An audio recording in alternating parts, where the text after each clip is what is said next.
Welcome back to another video on Gearsaw Studios, and today I'm going to be showing you how to build yourself a cemetery slash graveyard. That way, if you accidentally wake up from your dirt nap, you have some nice scenery to see before you embark on your zombie invasion. Without further ado, on to the tutorial.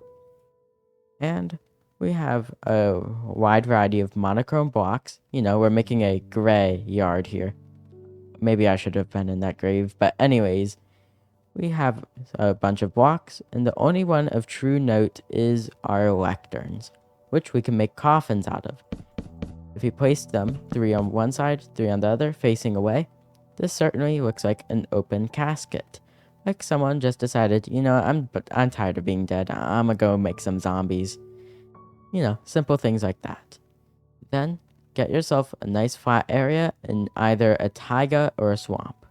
Other biomes work too, but these are the most dreary and fit most with the aesthetic. Therefore, get yourself one of these 2 biomes, and then get yourself a nice flat area. If you're in a swamp, avoid wetlands like right here. That will be a pain to build on. Make sure you flatten those if you need to go into them. And you kind of just build graves. But of course, there's more structure than that. But start by placing down one grave. It's good to see how it fits in with the terrain and see if that's a place where you want to start before we place our large mausoleums. Once you're ready to build your first mausoleum, or essentially the one that everything will stem off of, you want to place it in the center of your graveyard or cemetery and build it out of monochrome blocks like this. You can see smooth stone on the very bottom, stone brick walls. I recommend texturing them like this in order to make them more interesting to look at. Some cracked, some mossy, some a combination. And framing.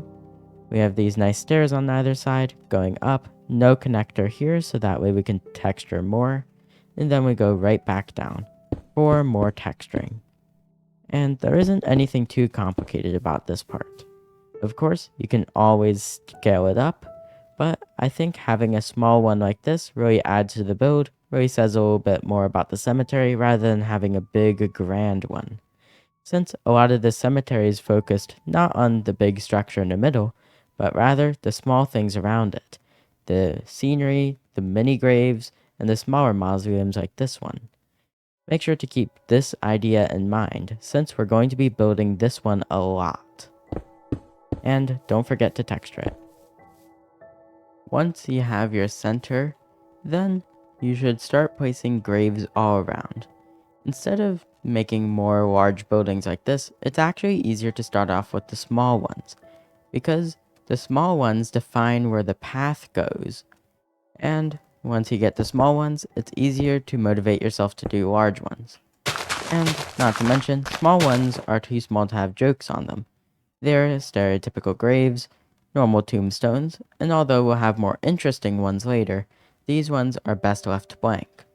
Therefore, place a bunch of them around, depending if you want this place structured or unstructured. If you have a structure, then maybe add a fence around, but I'm going to be building mine unstructured.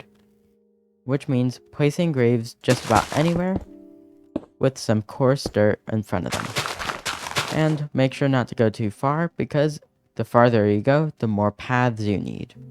Therefore, you just place down a couple of graves here and there, and it should make a roughly circular area where you want your grave site to be. While you add yourself some graves here, and occasionally an accent grave like this, play around with different stairs, slabs, chiseled stone bricks, and other blocks to make interesting graves, but try to keep it monochrome. Then, you'll want to add special graves that have open caskets like this. And if you're a little confused on how to do that, you go up to any pre-existing grave, although I highly recommend you only do 2 wide ones. You dig a couple blocks down, making sure the whole place is coarse dirt, and then you place lecterns facing away from each other like this. As you can see, it looks like it's an open casket, as if someone decided that being dead is boring and decided to leave. Build a couple of these around if you want to make it more spooky and less grim. Otherwise, keep building graves. Once you have a couple of graves in, enough to start constructing paths, we need to make a starting point. Here, I've made a roughly circular shape, where we have 4 blocks here, 2 blocks, 4 blocks, repeating, plus shape, and then on each corner, we have armor stands wearing iron armor. If you're playing Bedrock Edition, then I recommend giving them iron swords and making them do the downward position. So that way they're pointing it into the ground, because that looks the best out of all the poses. Otherwise, what you want to do is start constructing some of our paths, not to mention texture the main area. For our paths, what we want to do is place down some cobbled deep slate wherever we want to go. And once you want it to end, you just stop placing blocks. There's nothing too much to it. You place cobbled deep slate, and then later on we'll add some grass paths to it using a shovel, and we'll have a nice simple path design. Do this to connect all of your graves together, and once you do this, it's smooth sailing, and there really isn't much more to say since it's just repeating graves, paths, big graves occasionally. Now, we have ourselves our cobbled deep slate paths, and surrounding them, we have a bunch of different graves. You can see they're all different designs. Of course, we have our generic ones of varying height between 2 and 3 blocks. Then we have our 3x3s, sometimes getting a little taller or shorter, including walls vary occasionally. And it's quite expansive. You can go quite far before reaching the end of the cemetery. And the important thing to note is that this thing, if you don't put a wall in, is indefinitely expandable. However, if you make it too large, then you might have to build more mausoleums in the middle. You can see I have this main one right here. It's not terribly large since I like the rural design of this. But if yours is too large, feel free to place another one along with our 4 armor stand formation. Once you have all that in, then supplement your path with some grass paths. Careful, because you can replace your coarse dirt. And remember, if you do it too close to a structure, you might accidentally reveal something below it that you don't want to. As you can see here, 1 pixel of dirt kinda ruins this small build here. Therefore, make sure everything looks good before moving on. Not to mention, if you have some of these unearthed coffins, make sure that the areas next to them go into the ground, or at least it goes into the ground slightly. Because tombstones aren't indefinitely tall, but they aren't 1 inch into the ground. Make sure that they're properly buried. With our paths in, the daytime version of this place looks complete. However, the nighttime is admittedly not done. You can see there's no lighting here, and although that might be what you want, it's general bad practice to leave it like this. So, using either your blackstone or chiseled stone bricks, I think those fit better, fits more with the monochrome, and blackstone works more with traditional spooky builds rather than grim builds like this. If you light the place up, it really adds to the atmosphere. You could potentially do soul lanterns if you're trying to go for a more generic Halloween look, but if you're trying to make it realistic, then use normal lanterns. You can see it's all lit up, and even if it's slightly unrealistic, it looks so much better, and I'd recommend doing it anyways, even if it detracts a little from the realism. Because not being able to see the place really takes away from the build. Add yourself the lanterns all across your paths. From above here, you can see this place looks a lot better with lighting.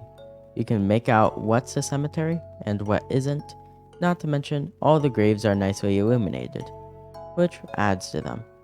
Because any build can be ruined by a lack of lighting, and this is no exception despite the vibe it gives off. But once we have the lighting in, you may realize we're pretty much done with this build, and people are dying to get into here, which means we need to add the people, which are all dead. But anytime you have a 3-wide grave, place down a sign and make a bad skeleton joke or death joke, etc. So we can have John Yeast here, and he failed to rise. And if you don't get the joke, bread rises. That's it. Make all bad jokes like that. If they don't make you laugh, they're probably still okay, because this is a cemetery. It's time to add all the bad jokes, because people are dying to get into here. I don't think they're very picky about what jokes they have. Now, we have all of the graves decorated with jokes, excluding the ones that are even amounts of blocks. And I'm going to remain quiet as you look through all of them in case you need some joke ideas.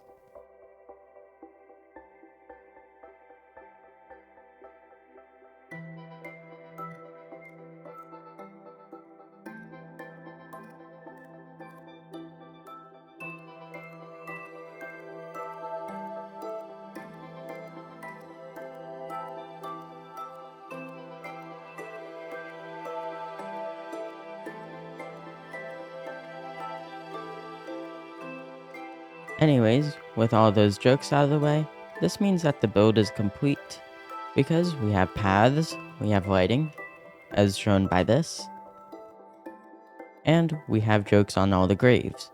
This is a complete cemetery, and one thing, it's indefinitely expandable. Keep adding various centerpieces, more paths, and you can keep going forever, since this cemetery is not confined by a gate of any sort. It is an open cemetery. Although you could add a wall around it, still, I recommend making it open air like this. And with that, it's the end of today's video. If you enjoyed this video, remember, please like and subscribe, it really helps me out. Either way, enjoy the rest of your day, try to not fall into any of your graves. Gearsaw out.